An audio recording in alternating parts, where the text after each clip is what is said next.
Okay. So, next Monday, we will take quiz 1. So you already received the mail. And this week, we will not check your attendance. Okay. So, and also you can watch the video again in the video link. Okay. And maybe by this week, the programming assignment 1 will be announced. Okay, so I think the deadline will be maybe next month's. Yeah, maybe we will give you the 4 weeks for the project. Okay, so I guess that the time will be enough. Okay, anyways, let's start today's lecture. So last class, we learned the PyTorch and how to implement the CNN and also their training code. Okay, so this is the code for defining the CNN architecture. For that, you have to implement the constructor that defines your network structure. And also you have to define the forward function. And important thing is you don't have to define the backward and parameter update rule by yourself. Okay, it's implemented in the superclass, and it does not depend on the forward function, so you don't have to re-implement it. You can just inherit that method from the superclass, so you don't have to implement that.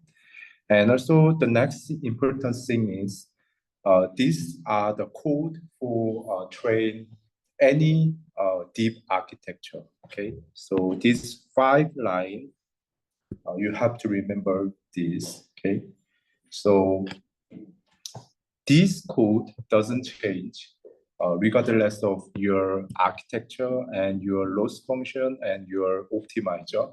Okay, this code is quite generic, so you have to maybe remember this line for training the CNNs. Okay, so this is very important.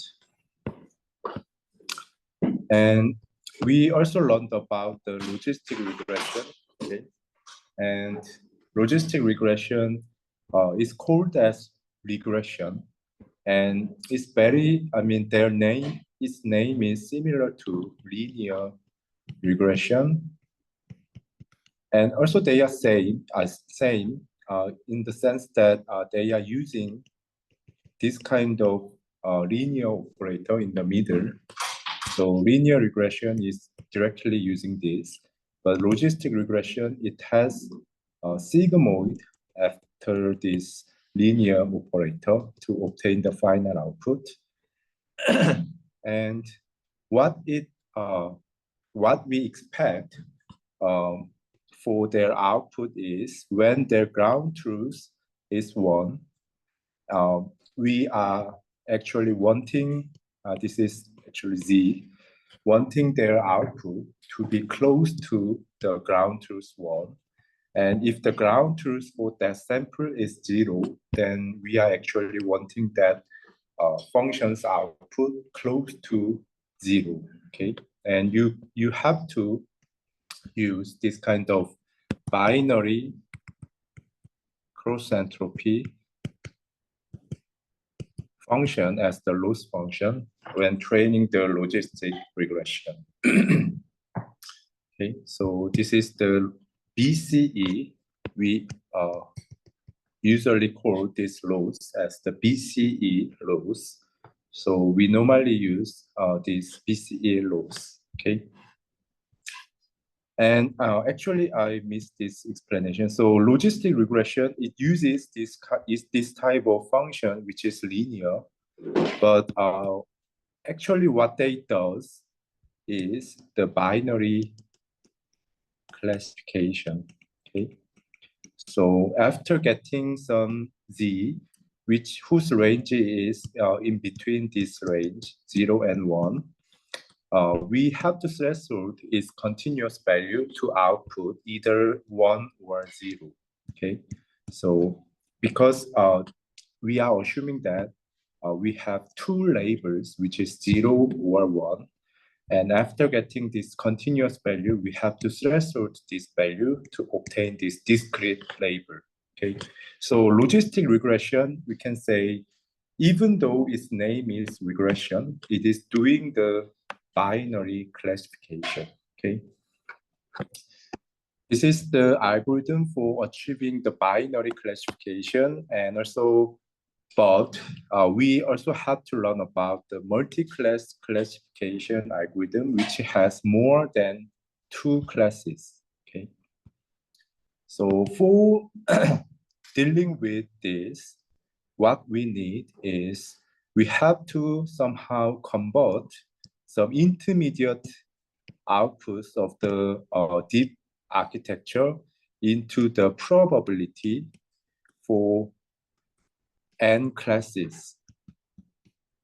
And that probability have to meet 2 conditions. The first is their value have to be positive, and their sum have to be 1. Okay, so each element, their sum have to be 1 to, each element wanting to be the probability, then their sum have to be 1. And individual values have to be non-negative. Okay, that's 2 conditions. And the softmax operation that actually meet these 2 conditions, and also this layer is differentiable, so they can be used in the middle of the deep architecture. So we use the softmax layer. Okay,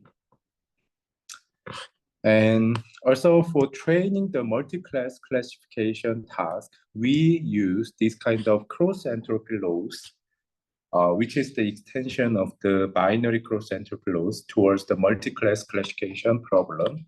So this is the ground truth, which have 1, 0, 1, 1 hot encoding like this. So this is activated because the second class is the ground truth for this X stepper. And this is meaning the prediction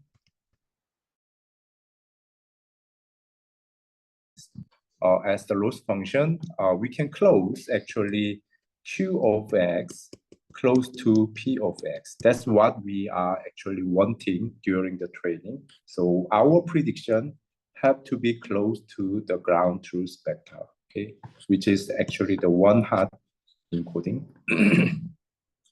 And actually you can see this formula is actually the extension of the binary cross entropy laws we learned here. They are actually in the same formula, same format, but is actually extended towards the multi-class. So you can understand like that. And if we expand the formula like this, then this P of X is the constant, does not change depending on the X variable because it's the ground truth. The ground truth is not cannot be varied even though the network is trained. So this is constant term, but the Q of X is trained. And if we change the parameter, then this value is changed. And so actually minimizing this original loss function, cross entropy loss, is equivalent to minimizing this function, but this part is constant and does not change according to the network parameter. So we can think this as the constant, and minimizing this is actually equivalent to minimizing this, okay? And actually also you can, this is the, mathematical formula for KL divergence, which is the term for measuring these 2 vector, the distance between these 2 vector. And actually this term have the minimum, which is actually value of 0. This function has actually the minimum value 0 when Qx is same as the P of X. Okay, so actually, by minimizing this, we can make these two functions same, and we have to update our network parameters to make this close to this. Okay, you can interpret this loss function like that. So this is something we learned last class. So are you guys following this? Okay, any questions on this? No. And the next thing is we will implement this in the Python language. And in the PyTorch library, this cross-entropy loss is already implemented. So you can use this one line of code when you try to use the cross-entropy loss in the PyTorch, okay?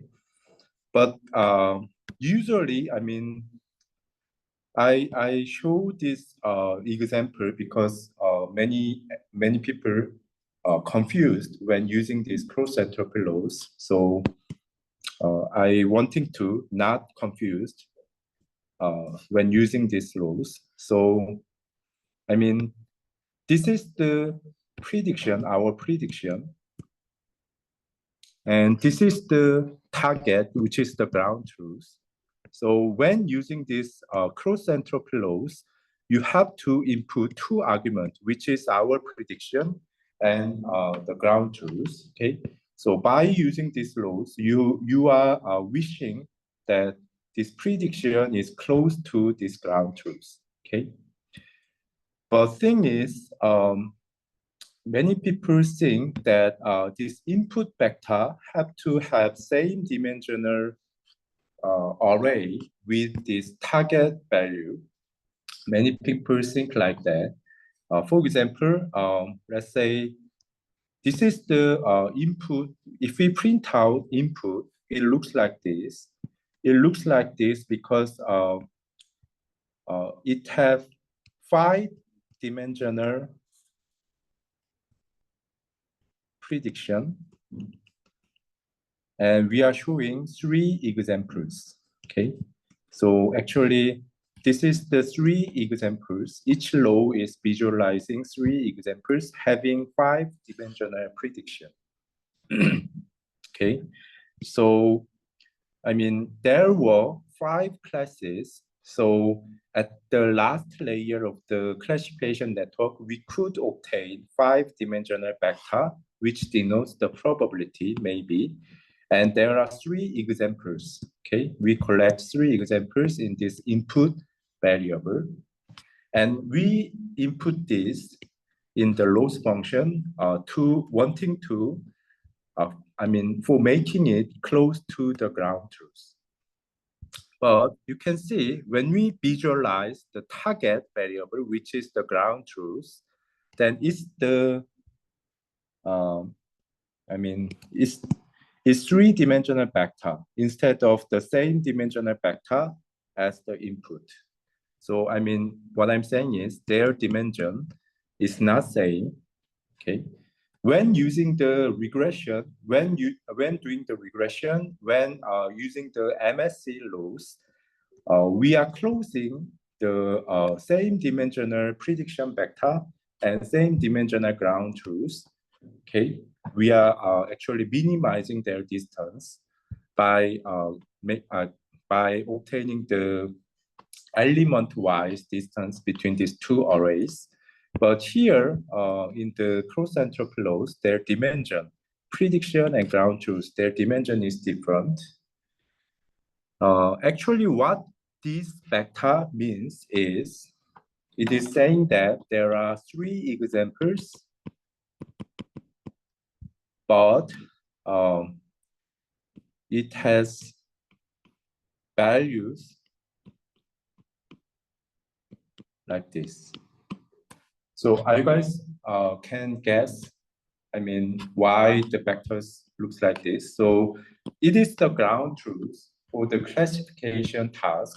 So it has just one, correct answer among these 5 classes. Okay, so this index is meaning the ground truth index, okay, among 5 classes.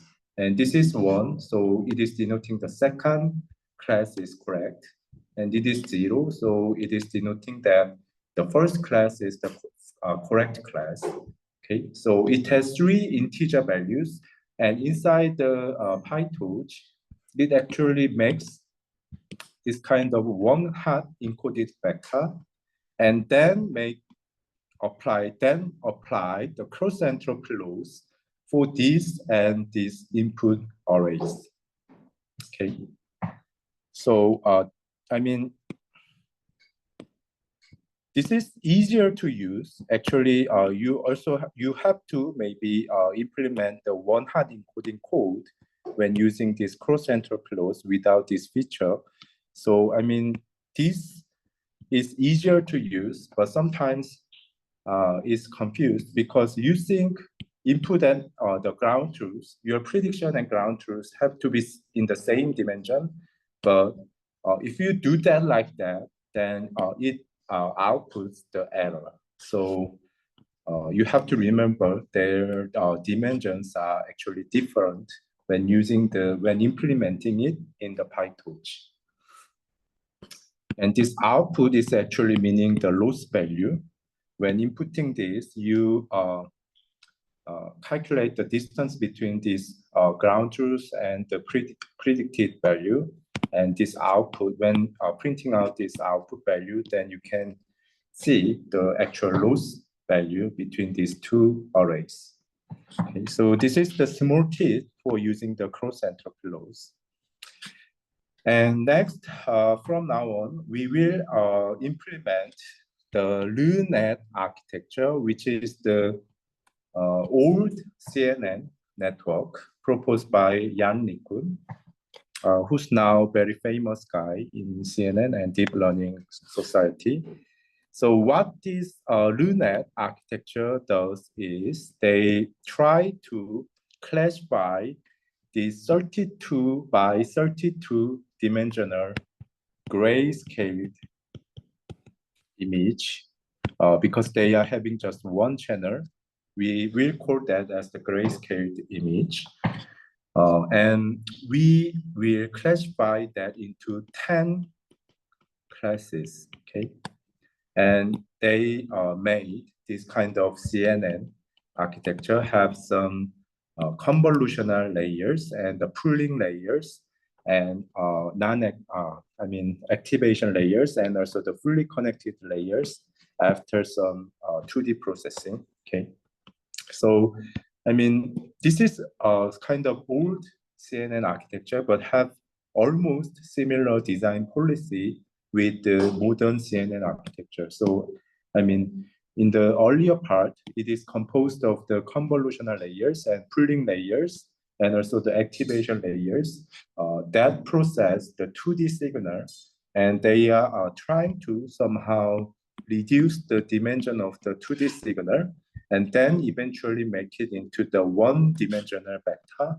And by applying the linear operator with the activation function, it also reduces it to the n-dimensional vector, whose n denote the number of classes. So this is the LUNet architecture.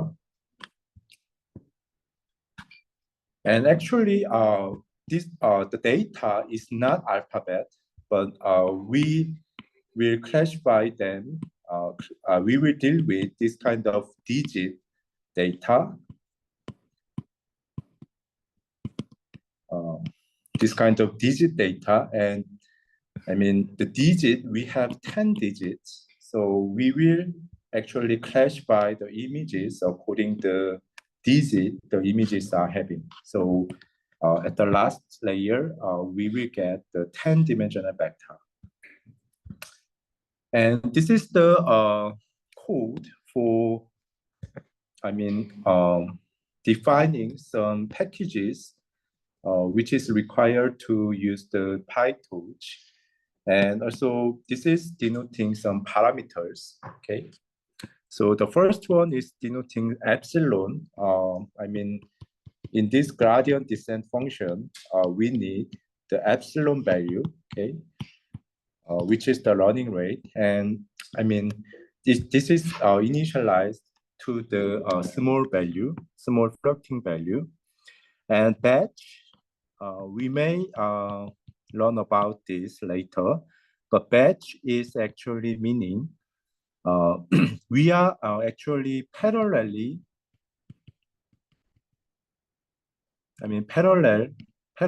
process the image data because it is faster.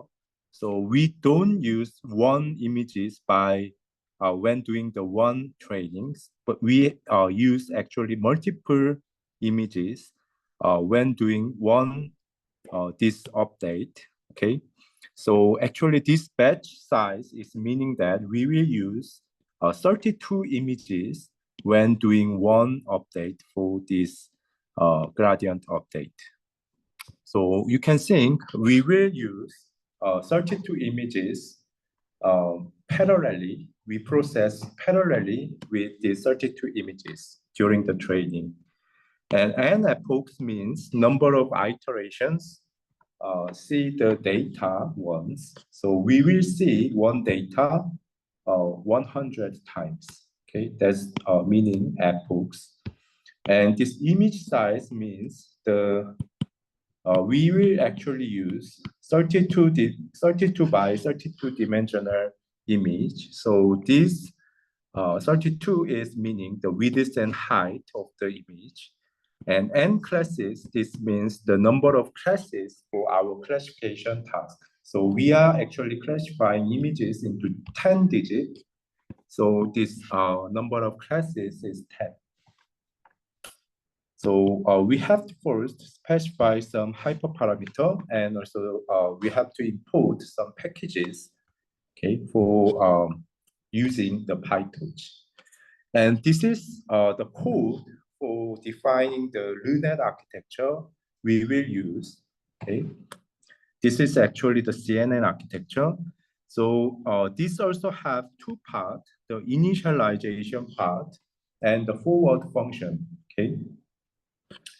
And this is another parameter we input from the upper class. So this n classes, we have to get it from this hyperparameter. And that is actually used here. So the last FC layer, their last layers output feature dimension have to be 10, okay? It depends on the number of classes, okay? And this is defining some convolutional operation and having some activation functions in the middle, and also having some pooling operations in the middle.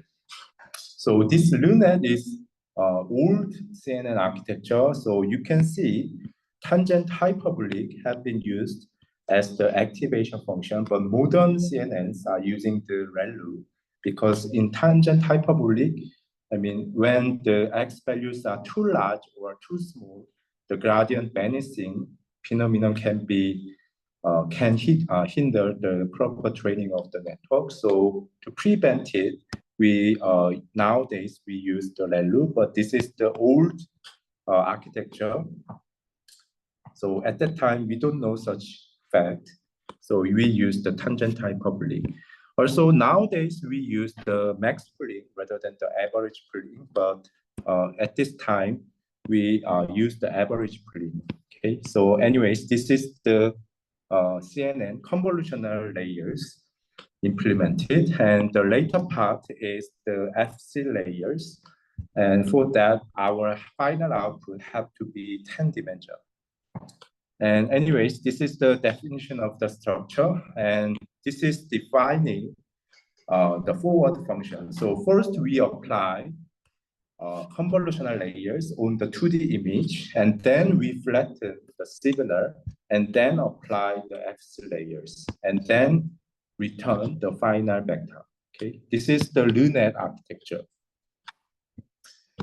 And the next thing which is important is you have to implement the data loader. Okay. I mean, you can read your X and Y, which is the image and the ground truth by yourself. Of course, you can implement that by yourself, but this data loader class is giving you very useful feature. So by specifying shuffle, for example, by specifying the shuffle argument, you can simply, by checking this shuffle parameter as true, your data index is shuffled. I mean, if you load the data will be read in the sequential manner when the data, you may read the data as the data provider provided you before, right? The order will be in the order the data provided you, okay? So maybe you will read the data from the 1.jpg to 10.jpg, okay? That's the order the data provider defined. But somehow in the training, during the training, if you shuffle this data index, then that increases the randomness during the training, and it can positively, affect your training. So sometimes because of this, the final accuracy could be increased. So during the training, it is better to have random index. So by specifying the shuffle as true, you can, simply shuffle the data index. And also, you can specify how many images you will use for one processing. And also, this is specifying which data set you will use for this data loader. And also, you may learn about the threading, data threading. Okay, this is the parallelization technique.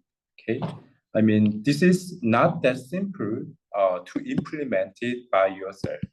But there are some other options in PyTorch, the data loader package.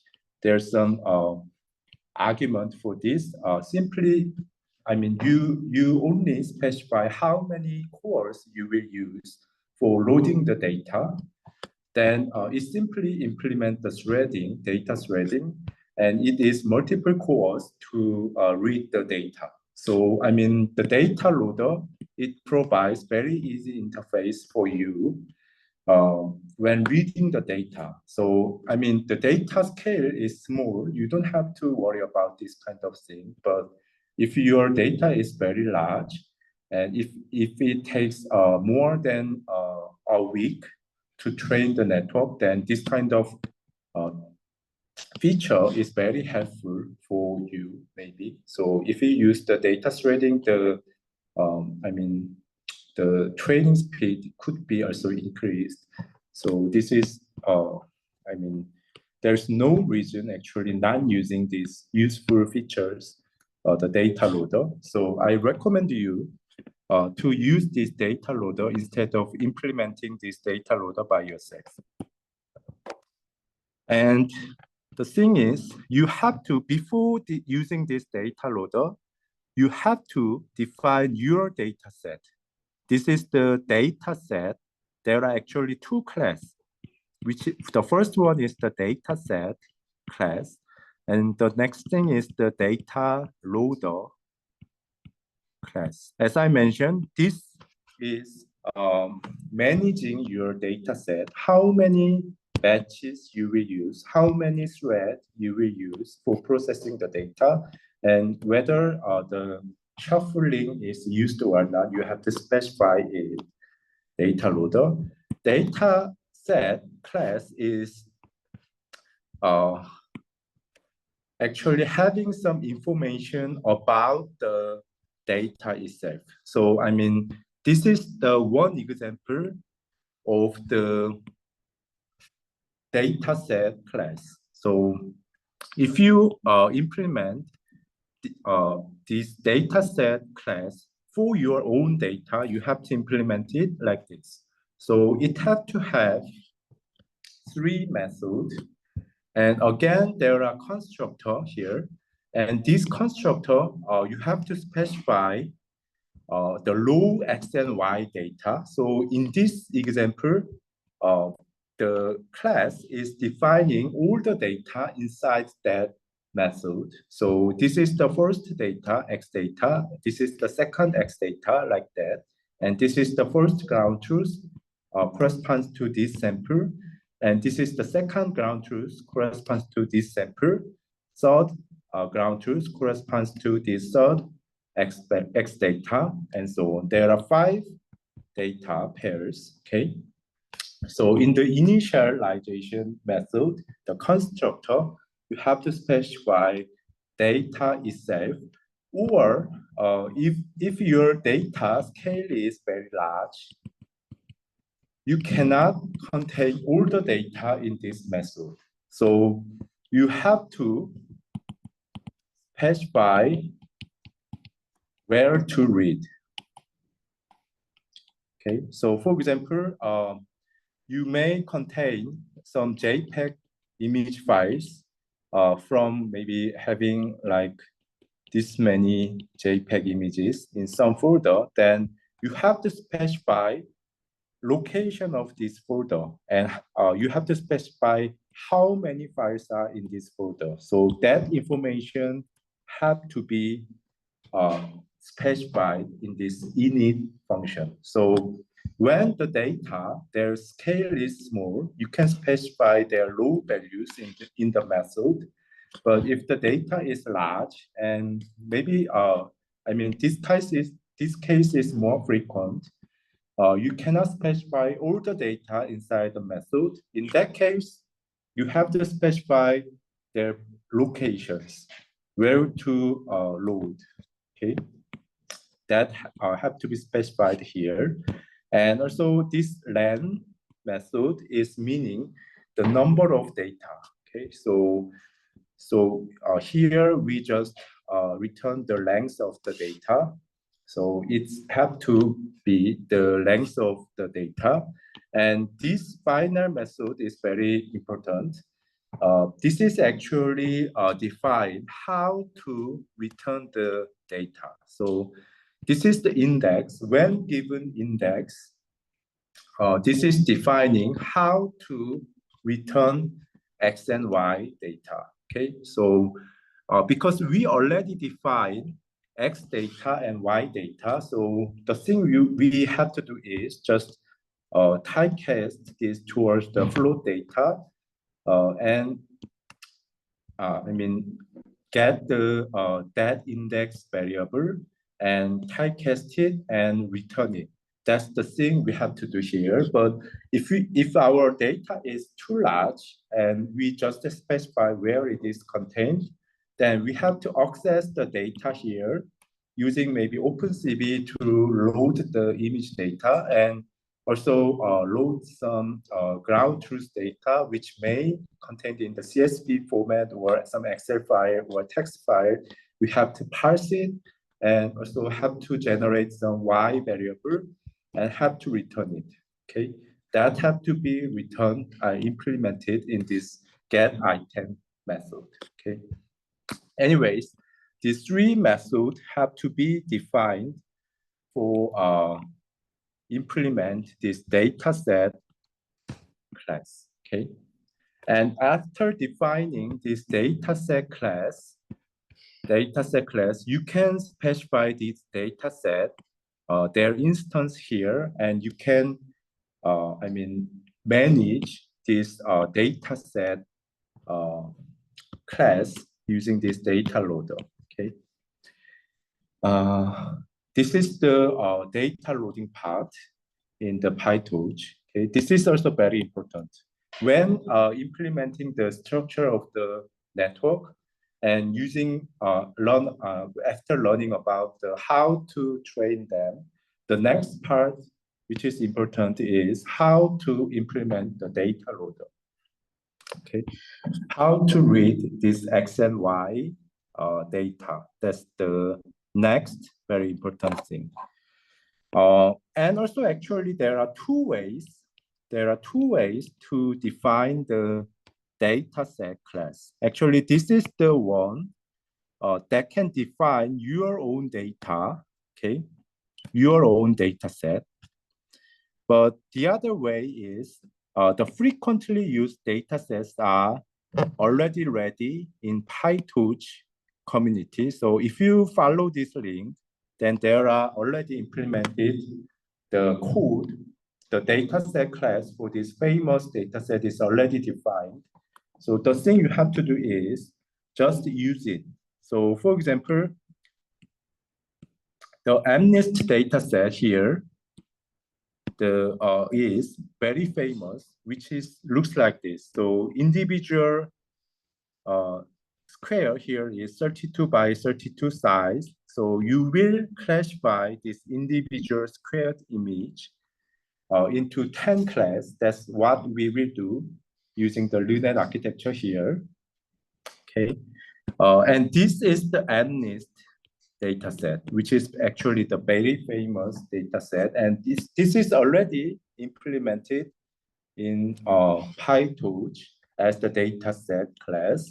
So the thing you have to do is just specify their name and specify whether you will read the train split or test split here. So if you specify true for this argument, then this will read the train split of the entire data set. But I mean, if you make this argument as false, then that will read the testing split of the data set, okay?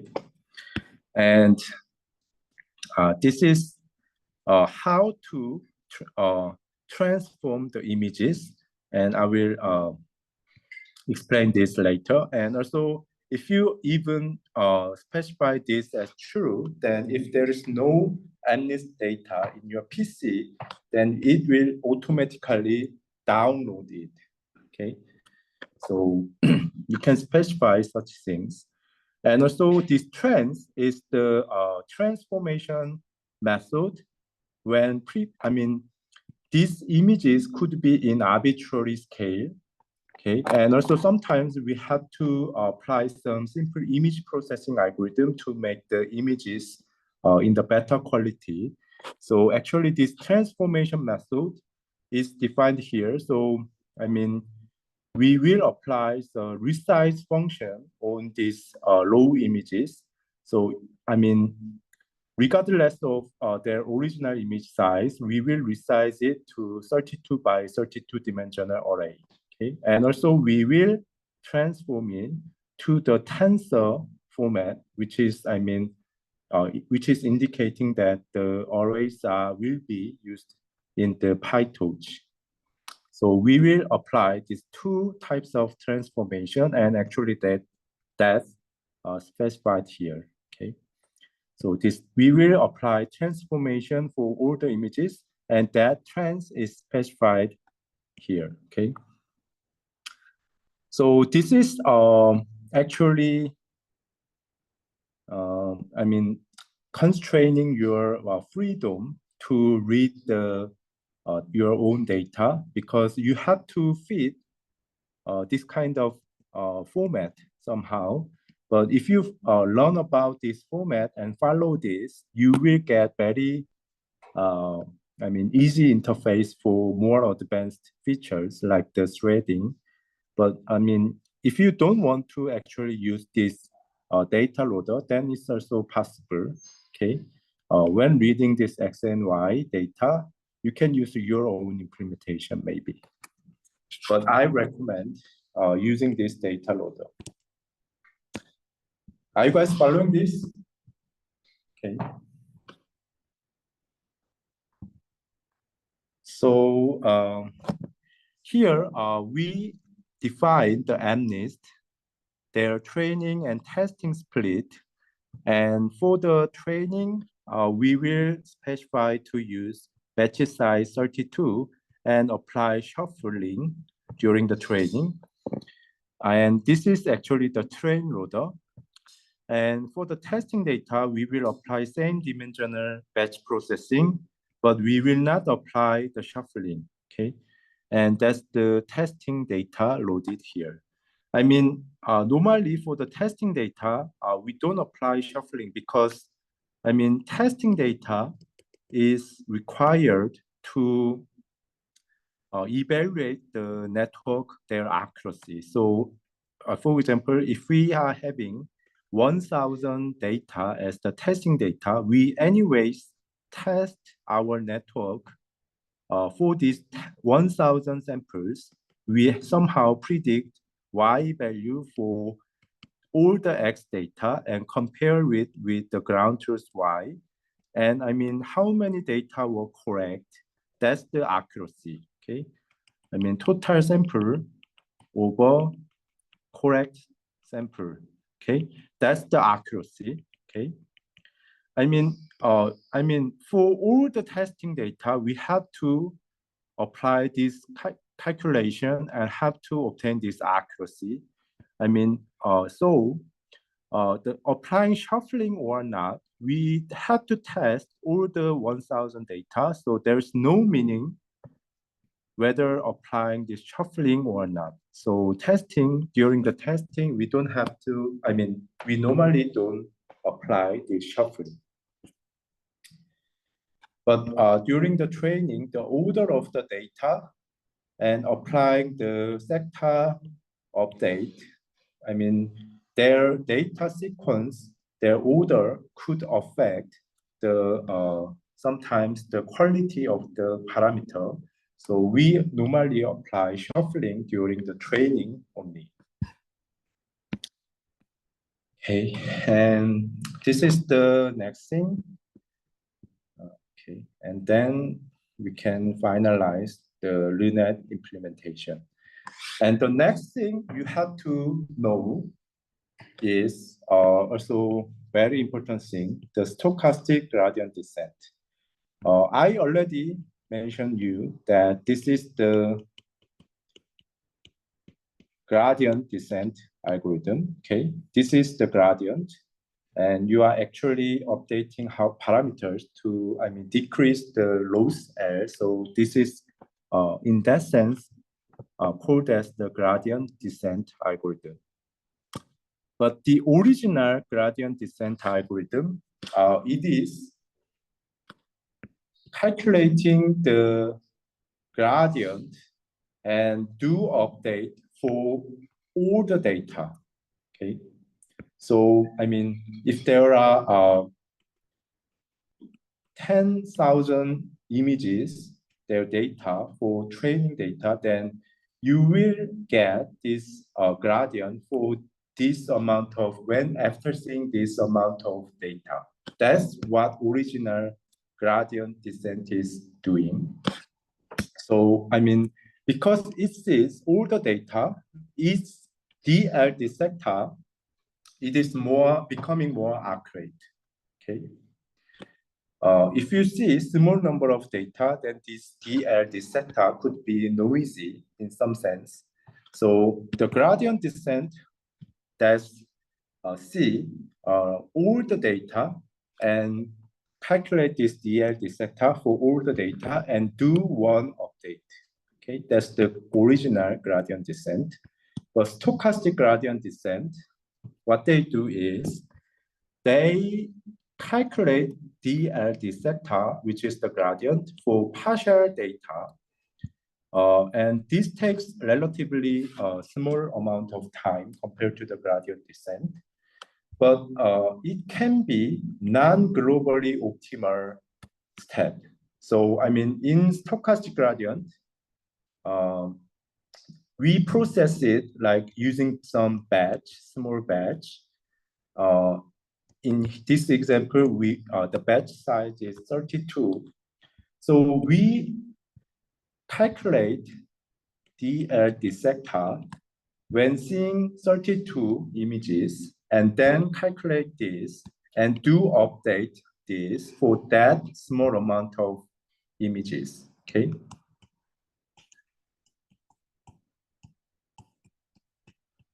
Okay, that's another way, okay? But So for this, if we have this amount of training data, then how to say, there would be this amount of update, this amount of parameter update. Are you guys following this?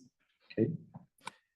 But for gradient descent, we also can divide the whole data using the batch. But the batch is used to calculate this DL dissector. Okay. I mean, we can still use the batch operation here, but the batch is used to calculate this DL dissector. And after seeing all batch, we can update once for this. We can do that. That's the gradient descent. But in stochastic gradient descent, what we usually do is we calculate DL dissector for small batches and update this multiple times for that small batches. Okay, so somehow this DL dissector becoming more accurate when seeing large amount of data. So easily we can think this gradient descent is better, right? But in practice, it is not like that. Do you know why it is? Is there anybody who knows why it is? Okay. So I will summarize this again. So gradient descent, this is the whole training data. So we see whole data and get this DL dissector for whole data and update this using this DL dissector, which is calculated for whole data. Okay, that's the gradient descent. But stochastic gradient descent, training data is divided into multiple mini batches, and we calculate this multiple times. Okay, and also we update this multiple times. For each batch processing, we update the parameters. Okay, and you can see that this is the parameter space. Okay, so this is W is actually meaning the sector. That's the same thing. And let's say this is the parameter space. I mean, respect to the loss function. Okay, so actually this around here, there would be the global minima for the loss function. So we have to update our parameter for this direction, which can minimize the loss. Okay. And the black lines are meaning the gradient descent update. And this red is meaning the stochastic gradient update. Okay. You can see that this black is more stable. Okay. This is more stable, and because it is seeing large amount of data, this DL dissector is more stably close to the global minima. Okay, and this, as you expected, these red things are very noisy because they see small amount of data. This DL dissector, their direction is involving some noise, so it is not smoothly closing the global minima. Okay, I guys agree with that. And at the same time, very important thing here is the data we use here is the training data. Okay, the data we use here is training data, and DL dissector. This is also obtained from the training data. But important thing here is our function f having this parameter sector have to be applied to testing data, which is unseen during the training. Okay. So even though you obtain the best parameter sector here, okay, using the training data, which is different from what you will see during the testing phase. Okay. So there's actually no meaning to have the global minima during the training for the training data. Okay, because you will test the model on the unseen testing data, which is different from the training data. Okay, so because of that, involving some randomness during the training is equivalent to showing, I mean, how to say,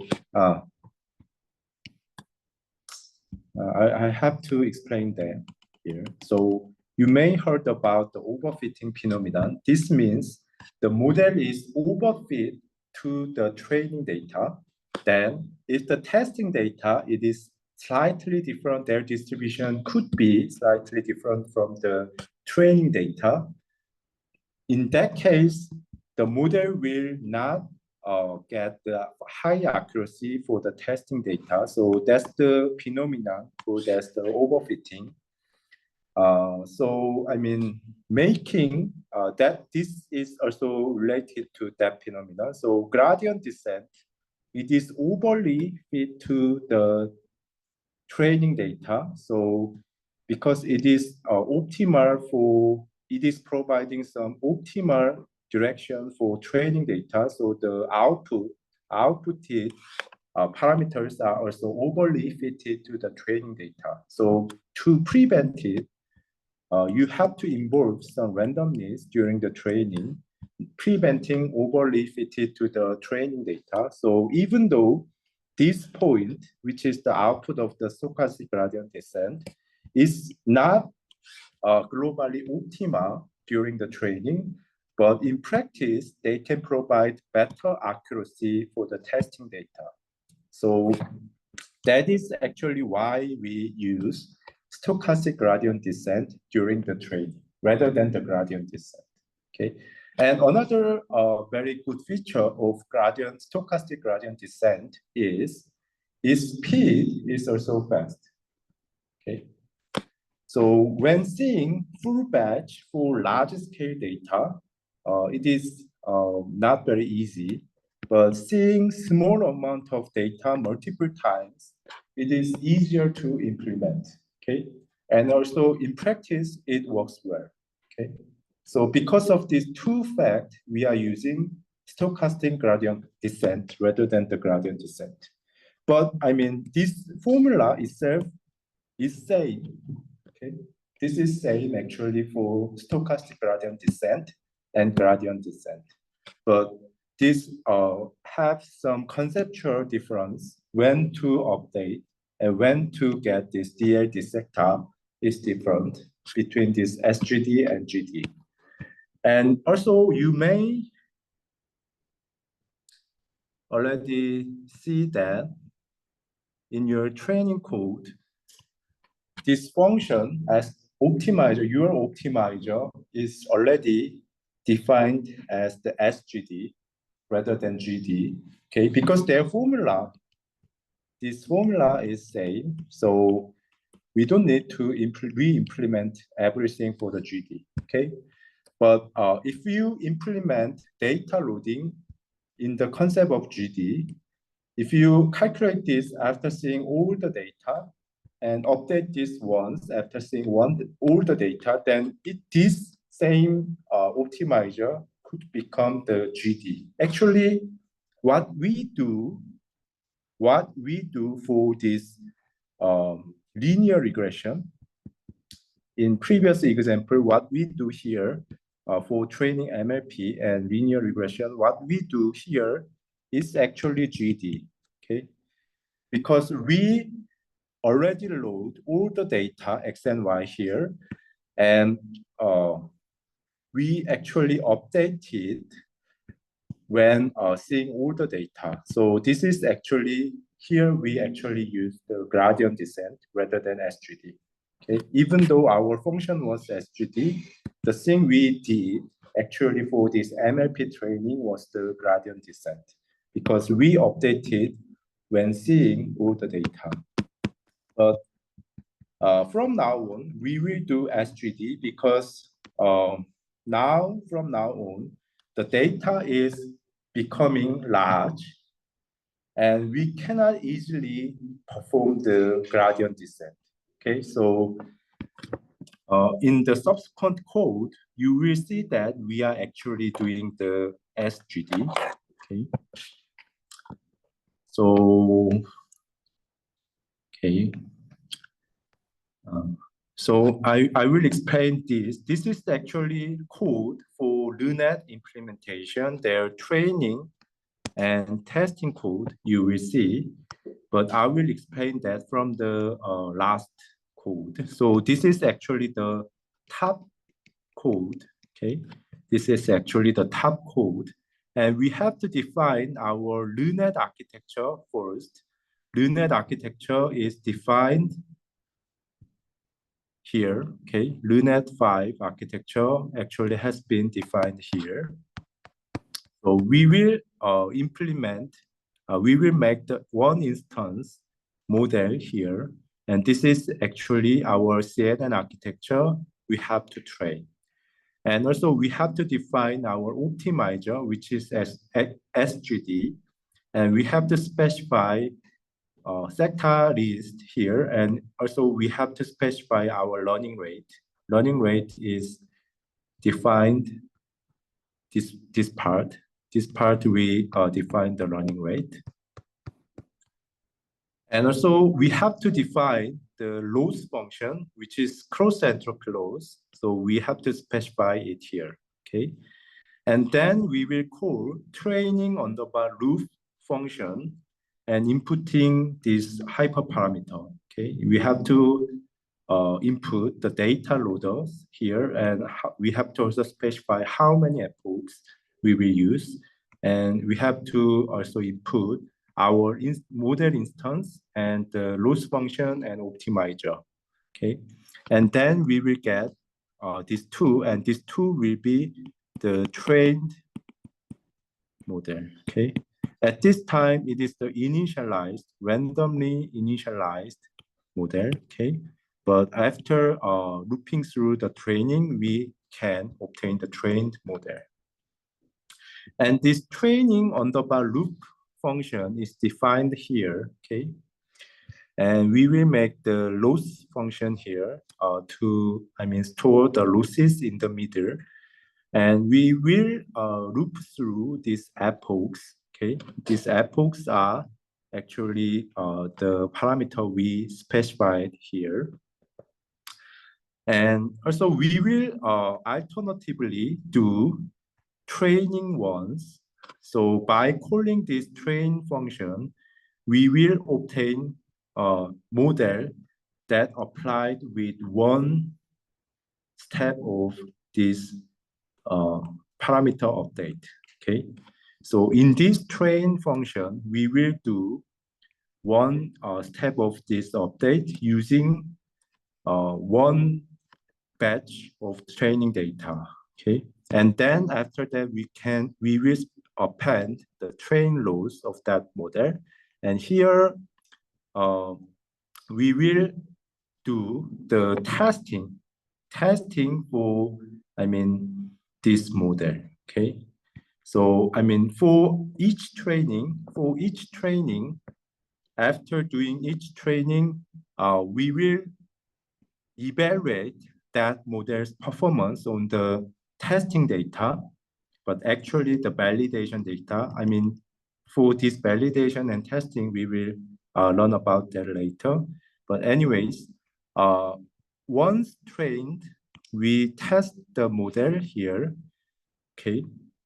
So because this train function and test function calling, they are alternatively performed during the whole iteration. And this is the printing out some intermediate information. So for each epoch, we will show you the train loss, test loss, and train accuracy and test accuracy. So this is visualizing the current status. And after doing all this for epoch number, we will return our trained model and also the optimizer. Okay, so this training underbar loop, they are actually performing the training loop, and this train and tested functions are doing the training and testing for one epoch. And this is actually the train and test function. Okay, I will explain the training function first. And here, this is very important. You have to specify the model you made is in the training mode here. So you have to specify model.train function here to train the model. And also, you have to initialize your train loss, and you have to initialize how many samples are correct, okay? So this will be used to calculate the accuracy during the training. And this is also very useful feature for the data loader. You can directly input the data loader you made here, okay? By inputting your data loader here, you can load the X and Y data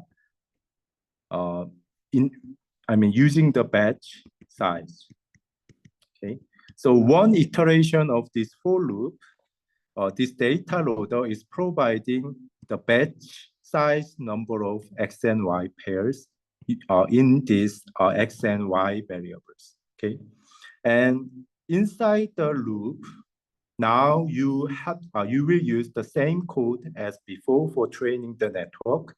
So you will initialize the gradient, and you will first get the forwarded output and also calculate the loss, okay, using the predicted output of the network and using the ground truth.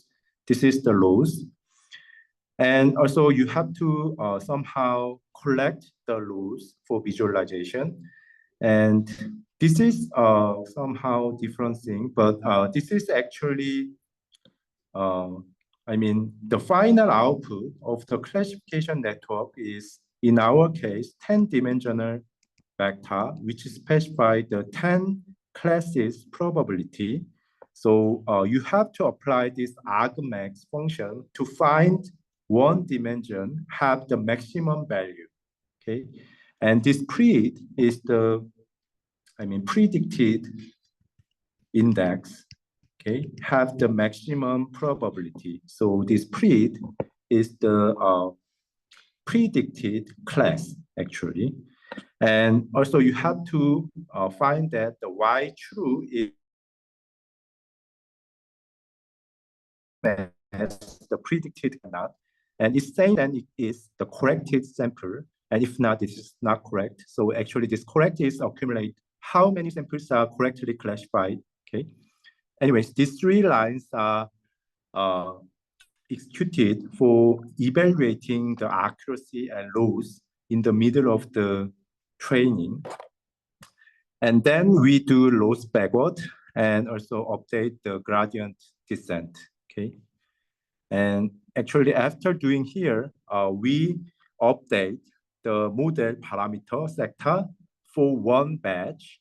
And because thanks to this for loop, we read the data from the data loader for every data, training data. So the data are loaded with the batch size until it meets the last data. And for every batch, we do this and update the model after seeing one batch. So this is the implementation for stochastic gradient descent, okay? So this X and Y are batch size data. So for each partial data, we calculate the loss and do update the DL dissector using this code and update the parameter for that partial data until we meet the last data. So this is the implementation of SGD. And this is calculating the accuracy and averaging the loss. And then we return the every information here, okay? So this is the training function for one epoch. So one epoch means we see one entire data. Okay, so training the loader, it can load all data once with the size of batch. Okay, and for one epoch we see one entire data. Okay, and so this is what happened here. Okay, so here we call that train function we just see. Okay, and then we do the same, similar test for, for one epoch, and we do that for multiple epochs. So that happened during the training. And now we will see the testing function, and you may feel that this test function is similar to the train function we just see. They are almost same, but you have to notice that this is changed. Previously, it was train, but this is specifying your model is in the evaluation mode. And every other thing is same as before, but thing is, you don't have this part because during the testing, you will not update the sector. So this gradient calculation and sector update is not needed. So there's that part are actually missing, but all others are same, okay? And you have to specify test loader here instead of the train loader, okay? Except for that, everything is same for training and testing code, okay? So here, for every epoch, we apply one epoch training for the model, and you will evaluate that model. And for next epoch, you will do the same training for one epoch, and you will evaluate that, okay? That's happened here. And you can see this kind of message when executing the code. So every epoch, we visualize train loads, test loads, and train accuracy and test accuracy. So it is gradually getting better because the parameters are updated. But the thing is, when you execute this code, that takes us actually 15 minutes for training this 15 epochs. So it is relatively slow. So if you do things in the CPU, then things are slow. So next class, we will learn how to use the GPUs, okay? And also we will see the more advanced CNN architectures in maybe this Wednesday, okay? Okay, thanks, and let's finish here, okay?